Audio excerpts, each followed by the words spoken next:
Roblox, the strongest The battlegrounds. strongest battlegrounds updated.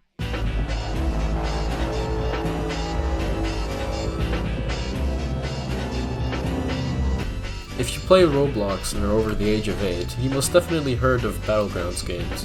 If you somehow haven't, they're free-for-all fighting games usually based on an anime or series.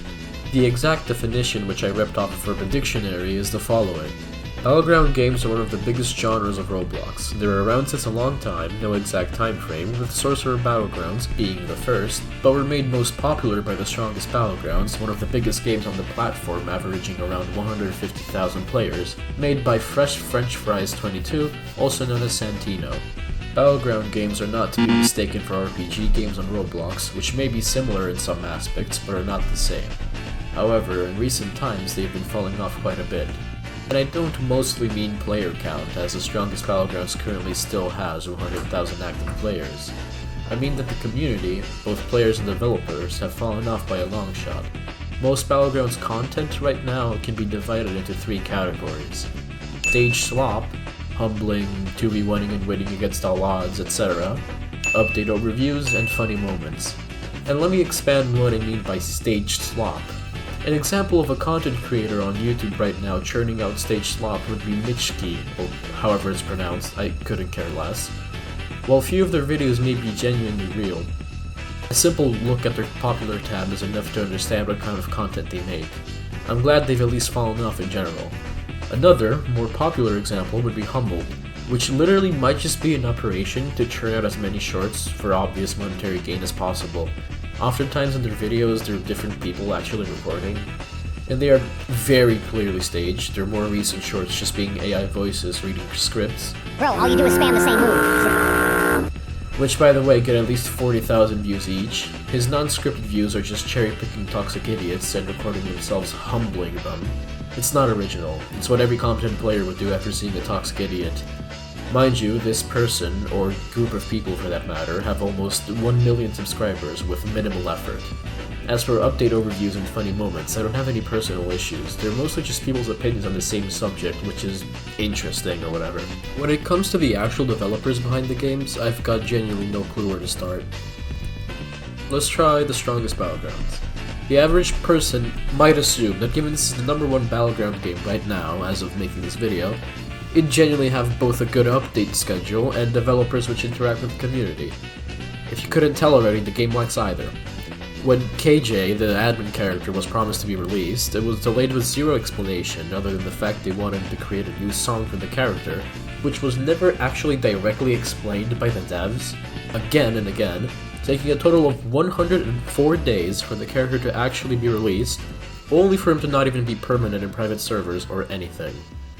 Furthermore, it took them around 6 months to put out another update afterward, and they didn't even fulfill another one of their promises, that being releasing Boros as a playable character. Next we have Ultimate Battlegrounds. Ultimate Battlegrounds was actually a very promising Battleground game, having a more diverse roster than most, including characters from multiple shows instead of one. Unfortunately, the developers took way too long to release any update or patch on multiple occasions, causing the game's popularity to spike. I believe there was some controversy involved. I am not entirely informed of this subject. I do know, however, that we were promised a character once more and never got him, that being Moomin Rider from One Punch Man. We instead got Sukuna, which just made 0 sense. Another example, this time a positive one, would be Jujutsu Shenanigans, the second most popular Battleground game currently and my personal favorite. While I am slightly biased, I have to say that not only is the update schedule way better, but TZE or Z interacts with the community way more, so I'm honestly surprised it hasn't overtaken the Strongest Battlegrounds by now. And before any little Timmies run into the comments to say, "Oh, but JJS is way more simple than a game like TSB," there are like 2 people working on JJS actively, and there is a team of people working on TSB actively, like an actual studio. Now, you're more than likely wondering, what exactly is my point here? What am I trying to explain? Well, the most simple answer I can give you is, I'm confused.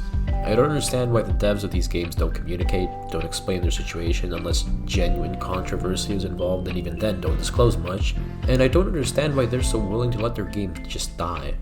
All in all, I can definitely say that I'm personally disappointed. Like, this is just sad. We wait weeks and months just for some tiny content update that adds like 2 things.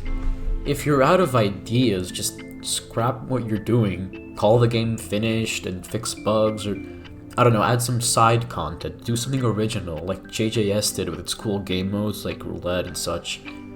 Obviously, I know being a game developer is hard, but as I said, an entire team works actively on all of these games except JJS, and all they can push out after a month's work or so is so minuscule, it's as if they're just not working on their game.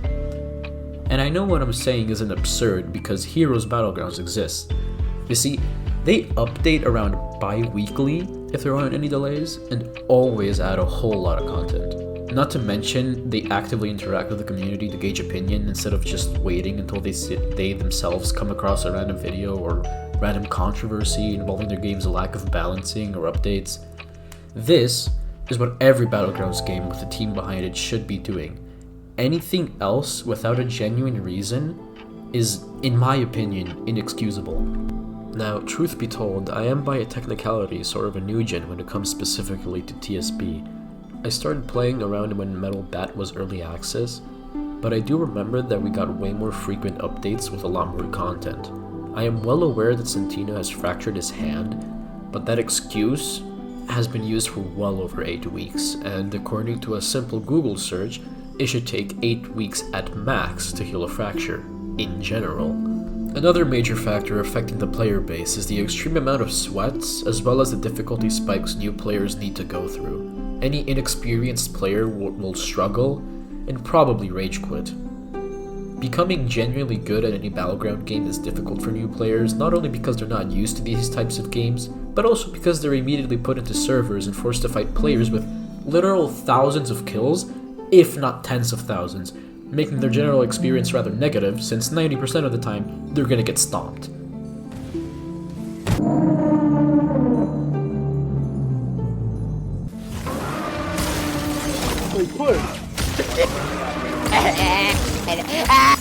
Do something! Do something!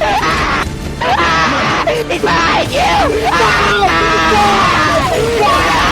Furthermore, the community is filled with so many toxic children, it's genuinely absurd. In fact, the main reason the humbling content spread like wildfire is because almost every single Battleground player has had an encounter with a toxic player, or a teamer for that matter. That's not to say TSB or any of these Battlegrounds games specifically have toxic players and you won't encounter toxic people in any other game, but Battleground games are genuine nests for these people. Look, I'll generate a game right now in TSB and time how long it takes for me to find teamers or toxic children.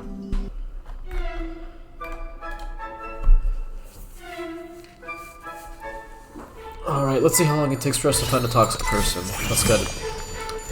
What is this? Ooh.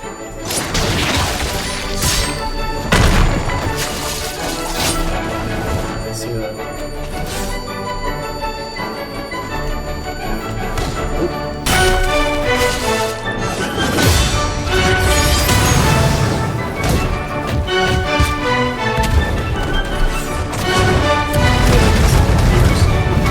That's alright.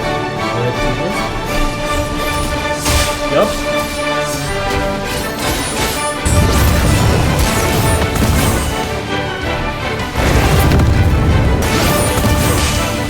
Oh! Just like that. Idiot. What was she Oh god! Oh.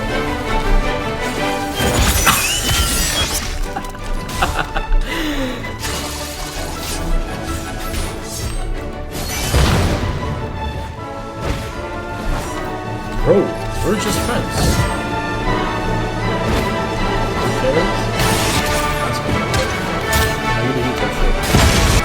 There we go, pull down.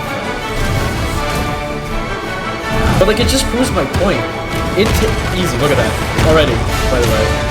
It takes literally no time to find a teamer or a toxic person. I am instigating, yes. I did in fact start a fight with 3 people. But they could have just sent out their best to only one. Like, it's a fighting, not a hang-up. Oh shit. See that? Bitch. clap. Come on.